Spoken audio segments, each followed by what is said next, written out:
The Iran-Israel ceasefire is not peace. This could be just a momentary pause before a much bigger explosion. Right now, the world thinks the war is under control. But behind the scenes, tensions are rising fast. And if you think the ceasefire will hold, you're ignoring the signs. Iran and Israel don't trust each other, at all. This is not diplomacy, this is forced silence. One small trigger, and everything collapses. Even during the ceasefire, strikes are still happening in Lebanon.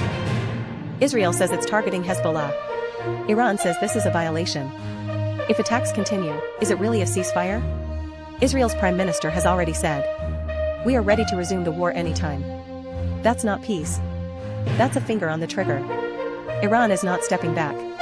They are using proxy forces, building pressure slowly. This isn't over, this is preparation.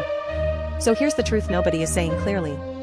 This ceasefire is weak, temporary, and unstable. The real question is not will war happen?